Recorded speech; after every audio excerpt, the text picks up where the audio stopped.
रसखान के हम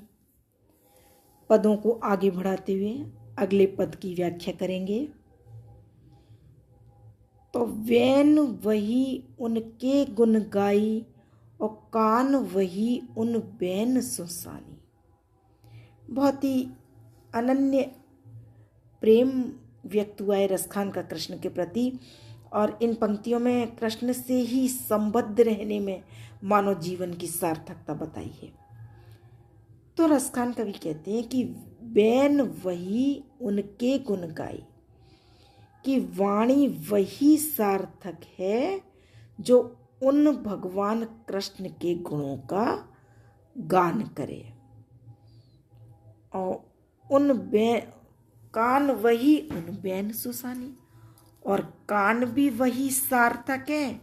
जो उनके वचन सुनने में लीन रहते हैं,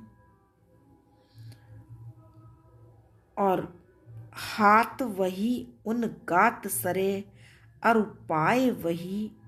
जो वही अनजानी, और हाथ वे ही अच्छे हैं जो उन भगवान कृष्ण के शरीर का स्पर्श किया करे, और पाए वही जो वही अनुजानी, और पैर भी वही अच्छे हैं जो उनका अनुसरण करें, उनका अनुगमन करें। जान वही उन प्राण के संग, और प्राण भी वे ही सार्थक हैं जो उनके प्राणों के साथ रहें, और मान वही जो करे मनमानी, और मान भी वही सार्थक है जो उन भगवान में मन को लगाए।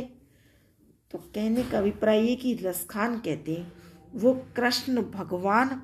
आनंद के भंडार हैं, तो उनके प्रति अनुरक्त और उस आनंद को प्राप्त करने का प्रयत्न करेगा, वही आनंद युक्त रहेगा। मतलब त्यों रसखान वही रसखानी कहे रसखानी सो है रसखानी, कि जो उन भगवान में मन को लगाए। तो यहाँ कहने का अभिप्राय है कि वे भगवान कृष्ण ही त्यों रसखानी, वो भगवान कृष्ण ही आनंद के भंडार है, वही रसखानी जो उनके प्रति अनुरक्त है और उस आनंद को प्राप्त करने का प्रयत्न करेगा, और सो है रसखानी, वही आनंद युक्त रहेगा।